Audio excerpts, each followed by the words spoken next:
Hello, everyone. Today I'm here with Nilam, who's the founder and CEO of Beacon Software. Nilam and I have been working together since the founding of Beacon in 2024. Nilam, thanks for joining us today. Maybe to begin with, maybe to let the audience know a bit about yourself and your background. Awesome. Thanks for having me, Chad. Nilam Ganenthiran. I'm the founder and CEO of Beacon Software. I live here in Toronto with my wife and two kids. I started Beacon 2 years ago, and what we are is we're a holding company, a technology holding company for great Main Street niche vertical market businesses. Before starting Beacon, I worked as an investor at D1 Capital. And before that, I spent 8 years at Instacart, where I was employee 12 and ended up with the privilege of becoming president of the company. So scaled it from 12 to 3,500 people. So, Nilam, what inspired you to found Beacon? Great question, Chad. So I started Beacon. The inspiration of it actually happened just over 2.5 years ago. As an investor, this was the first generation of AI coding agents that was coming to market. So pre-Claude Code, precursor, and I was evaluating an investment in one particular software engineering agent. And I remember doing a bunch of work on it, and everyone was talking about, well, if this works, this is going to be the end of software as a category.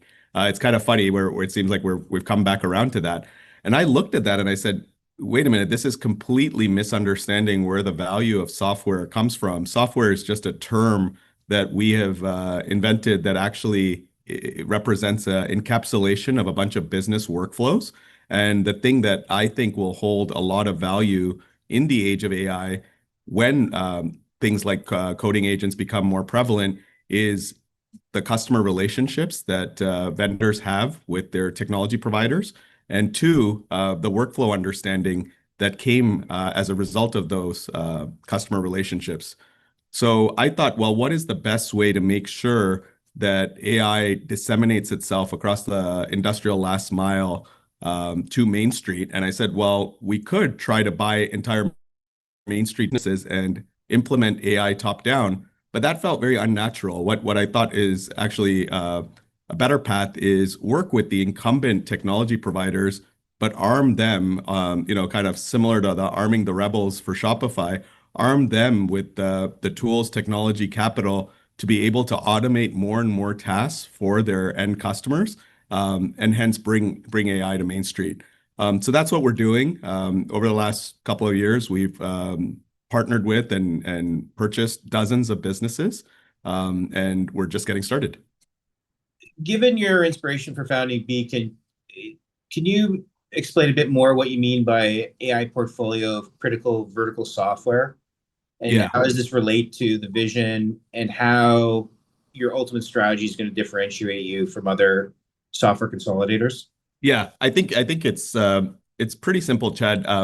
At its core, AI is just a term. AI agents, software, they're a term for the delivery of technology. And the thing that I believe is inarguable is over the next 5 years, a greater portion of any company's P&L will go towards technology than it is today. So if you're any business and you're spending 5% on technology today, I bet that more than doubles over the next 5 years. And what Beacon's trying to do is use via partnership and acquisition a group of incumbent technology companies that already know their customers, and then implement AI and implement agentic tools to be able to automate more and more tasks that are happening in these Main Street businesses so that they get the benefit of AI that historically has only been saved for Fortune 500 or frankly Fortune 100 companies. We focus on niches that often get ignored by the large enterprise technology companies or Silicon Valley VC-backed startups because these TAMs are too specific, the markets are too niche, and frankly, the customers are too nuanced for to be interesting for any of these large players. In terms of Beacon itself, I guess you could call yourself a consolidator, but also a technology company at heart because you're actually developing your own technology stack. Is that correct to say? That's absolutely right. So we think of M&A as just the start of a long process. We describe ourselves as tightly managed technology holding company. And we don't know if there is a great comparable. So you mentioned Constellation Software earlier. I actually do not view them as a comparable because they're in the business of M&A. What we're in the business of is using M&A as the start of the innovation process, where again, we partner with entrepreneurs who sold their businesses to us and then build a lot of new product on top of what they've already started. So we're just a continuation of the journey. In November of last year, Beacon announced a very large financing round, a $250 million US raise, led by such notable investors as General Catalyst, E1, and Lightspeed. How did you choose those investors, and what made them the right partners for Beacon? It's actually something I thought about deeply as I went about building a company again. At Instacart, I had the privilege of raising a lot of primary equity capital. I think we raised $2.7 billion during my time there. And my big learning is you want to partner with investors who you know and trust, but most importantly, it's a very simple rubric.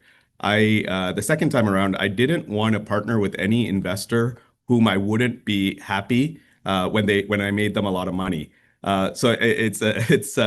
It sounds really rudimentary, but you really want investors who are going to cheer you on during the tough times and increase your ambition and dial up your ambition during the good times. And you want investors who, I don't know, you like as people. And I and Beacon were fortunate that we were able to have that in D1, General Catalyst, and Lightspeed. Given the current marketplace and the sort of the focus on AI as an AI native companies, what advice do you have for other investors looking to raise money, looking to scale at this time? I would say don't try to force an AI narrative on something that isn't authentically AI native. I've seen many businesses that are trying to apply AI, and it almost seems jerry-rigged onto what they're doing. In my simple mind, every business will be an AI business, just like every business will be a technology business in the fullness of time. And AI, again, is just a delivery mechanism. It's a different name that we're applying to something that sort of existed since human beings invented the wheel and fire. It's just a different form of technology. So I think as a founder, don't focus on the AI story, focus on the business story when you're pitching yourself. Why is this a good, durable business? And why do you have a moat or a barrier to entry versus competition and new forms of competition that will get unleashed as AI becomes more prevalent? Because I think from an investor's point of view, that's the big unknown right now. It's probably why capital is flooding to safe harbors, larger private companies, and names that everyone already knows and trusts. So if you're building a new company, the question that investors are grappling with right now is how will this company survive and what are its moats in this new world? So just focus on business fundamentals versus the AI wrapper. And follow on to that, how do you think the financing environment, the fundraising environment has changed over the last couple of years, even while raising money for Beacon, and then previously when you're at D1, and then before that when you're in Instacart? Yeah, I think the numbers we're talking about now, I thought they were large when I was building Instacart. We did rounds as big as $400 or $500 million at our peak. Now that's an average B round, it seems like. So you add a zero in some, especially for the foundation model companies. So the capital intensity in the private markets is just dialed up dramatically. The use of both equity and debt and structured instruments and everything in between is completely different than kind of plain vanilla preferred equity, which was more common 10, 12 years ago. And I do think the thing that worries me is the comment I made earlier about just the sheer concentration of capital. So when we were building Instacart, the famous company that raised a lot of money and used capital as a weapon was Uber in their market. And if you think about the numbers of sheer dollars Uber raised relative to an OpenAI or an Anthropic or a Databricks, we're not even in the same ballpark anymore.